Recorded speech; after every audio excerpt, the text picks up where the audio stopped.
Well, it's another brutally hot day, but it's a heavy wind, which makes it a little more pleasant, and I've got a little bit of shade here. And I've begun the curves on the base, and this is turning out to be remarkably easy. If I didn't flunk geometry when I was a kid, but the way the curve goes, every cut is 22.5 degrees all the way around.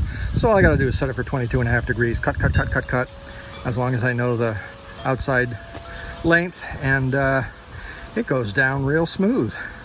And once again, this is real stable. I did have to rejigger the way I had set this up. This was when I first started, and I had this originally go there, and that wouldn't work. So I took this section and made it there, and that's nice and stable now. And then I just bring this up, cut it on an angle here, and I'm all set. So this will be done in a couple minutes, and then I should be able to get that done in just a few minutes as well. It really is not a bad process at all. And that may do it for today. I gotta go hydrate.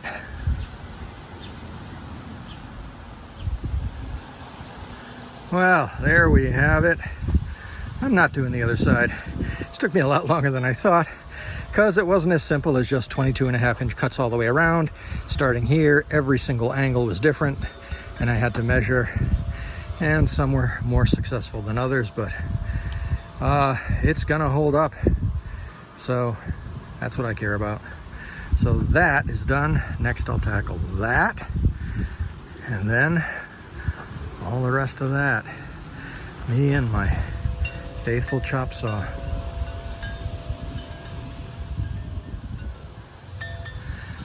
And this is done, and it took me only about 20 minutes.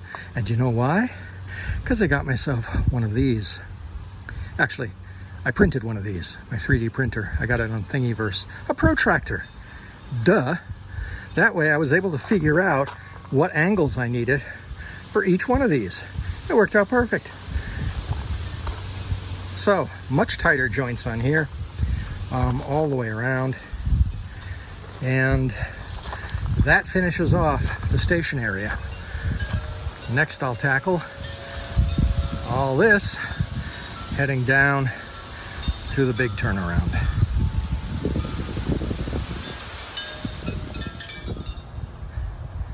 Inching closer. So I now have everything done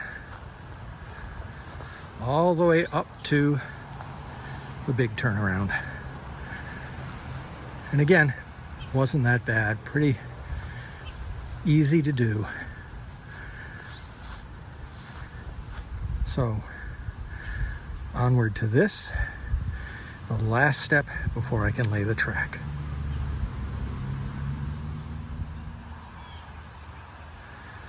Voila, the turnaround is done. It came out pretty darn nice. I'm very happy with that. And I have a lot of composite wood left over, which is good in case I ever have to replace anything, which I hope I don't. My neighbor Jim pointed out to me that there are a few little bumps. I'm hoping the track will just go over it. Not many of them, only like 3 of them, but hopefully that will be it. But all of the track bed is complete. So now the next step will simply be to start laying track. That is going to be exciting. Should go down very easy. Now, I think that the screws that I have that I used to screw underneath into the composite wood with the L-trim, I got 1/2-inch screws and they work perfectly for that. But I have a suspicion that with the track, because the track has about a 1/4-inch tie on it, and that's where the screw goes, and I think that that's not going to give me enough to tie it into the composite, so I may have to go get some 3/4-inch, which isn't a big deal. I can get them at the hardware store. So I think I'm going to get a whole set of packages of that, but then we'll be ready to go. Well, here's the first turn coming out of the station. I thought this was going to take me about 20 minutes to do. Now a couple hours later. What a challenge. So coming out of here, not a problem. Making the curve, big problem, because for some reason the pattern that I laid out did not line up with the track. It was about 3 inches off, so the track was hanging about 3 inches off of the composite wood. And I couldn't figure that one out, but knowing me, that's the way it goes. So, it was a really interesting experiment of just trying different size tracks in different places all the way around. So I used one 72 track, I used one 54 track, the rest of them are 36, and then a couple straight tracks, 10-inch straight tracks, just to try to make it so that I could squeeze it in to this particular profile, and just barely made it. It was tough. And one thing that I found with this type of 027 track, I'm glad I got these heavy duty track pliers. These are freaking awesome, because they actually do a great job crimping the track. Because when I first put the track together and tried to get it in this configuration, it would just blow apart, because it was spring loaded basically, and track would go flying everywhere. So I ended up crimping some of them at the beginning just to hold them in place, and then I just went around and with stainless steel number 8 by 3/4 sheet metal screws just screwed right into the composite decking as I went along so that they couldn't move. Once I had the pattern that I needed with the types of tracks I needed, then I just said, okay, the heck with it, I'm screwing it in as I go along, and that kept it down. And then I coated the whole thing with no-ox, so that should be good. Now, the next little piece of the puzzle that I have to fix here, and it's held up pretty well in there, not much problem, but some spiders are getting in there with webs, as you can imagine.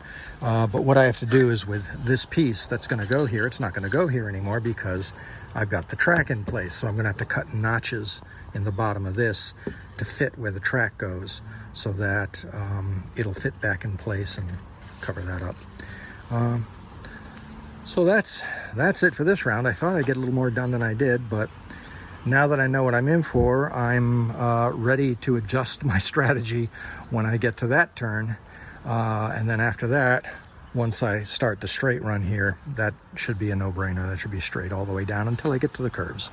So, all right, tackle the next section. This curve business certainly is a challenge. As you can see over here, it didn't quite work out, did it? It just sort of passes over. I'll just consider that a trestle, or maybe a flyover, I don't know. But I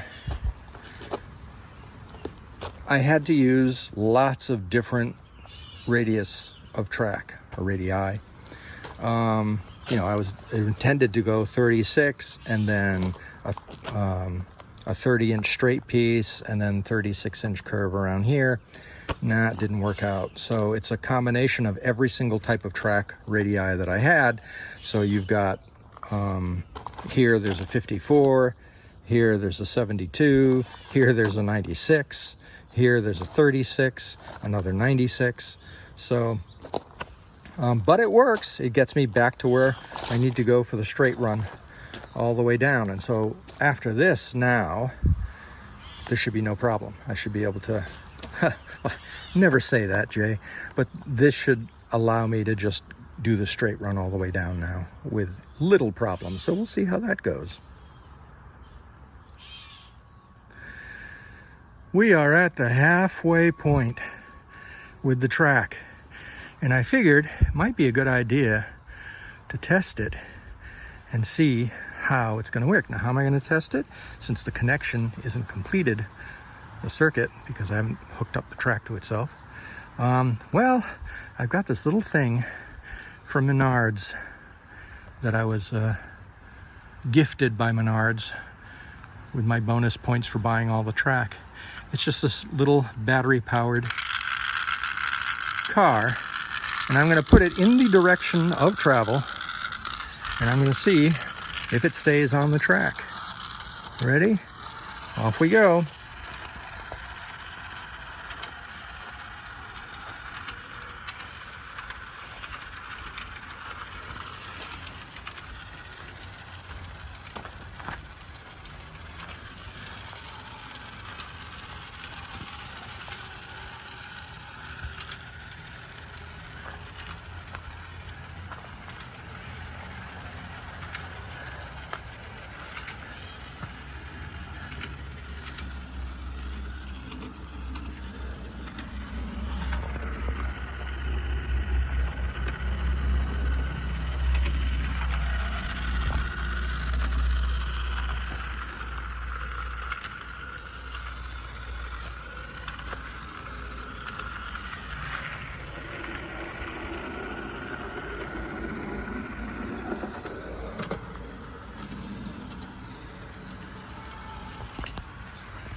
All right, the test was a success.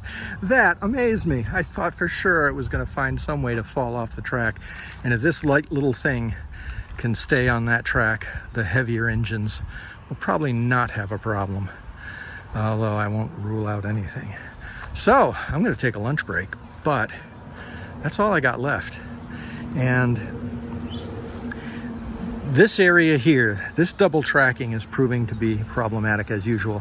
And like I said, just with down there, I'm just guessing, you know, like 36-inch piece here, 54-inch piece there, 96-inch piece here, 72-inch piece there. So I'm just cobbing it together, and bending the track a little bit. This is where I'm realizing that G-gauge, although much more expensive, is so much easier because you can get flex track with G-gauge, which means you can bend it any way you want. Doesn't matter, you just get long straight runs and just bend them to suit your needs. But it certainly wouldn't have fit in a situation like this because G-gauge track is much bigger than O-gauge. So I think this will work out. So I've just got to negotiate the the double track coming here. Then it's just a straight run down there, and then that is simply single track all the way around there. Also, you notice all this, the forsythia is gone. Karen decided she didn't want the forsythia anymore.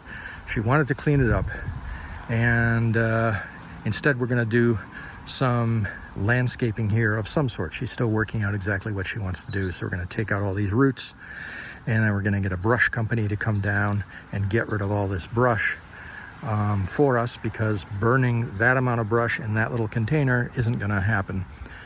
So yeah, hire a brush company to come down, take all that out, clean all that up. Going to get a fence company to come in and put a little shadow box fence right there in the corner. So it'll look pretty nice when it's done. But for now, it's lunchtime. So here's the current state of things after a few hours of work. All the way down here. This, I found an interesting solution. I'm running out of track. I didn't think I would. I'm almost out of the 10-inch pieces, which have proven to be very, very useful, just to fill in little gaps. But I only have 2 of them left. So what I began doing is, because I have yet another case, I just ran out of my second case of 30-inch track. But since I have another whole case that I'm not going to use because my straight runs are almost done, I started cutting them with a hacksaw in order to fit in these odd sizes that I needed. It wasn't quite 10 inches, it wasn't 20 inches, it was in between. So I simply cut them with a hacksaw and fit them in. Like this piece right here is one of those. And that helped make the curves work much better rather than relying on the stock pieces that I had. I was able to basically custom build pieces.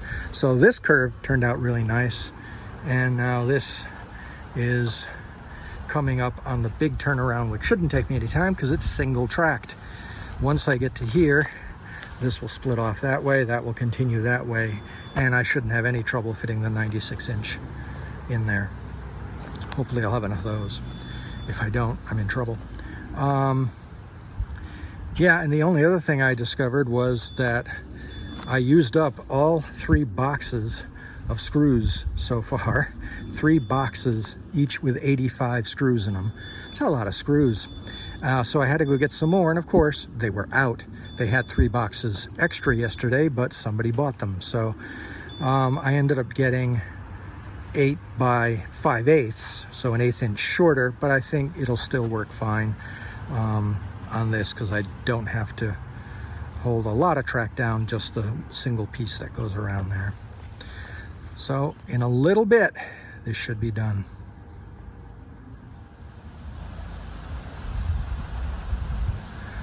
Dun dun dun.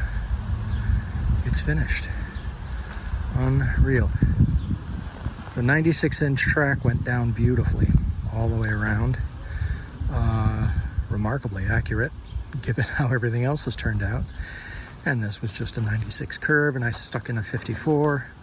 And then this was a leftover piece of one of the tracks I hacksawed, and that fit perfectly there, and then right around.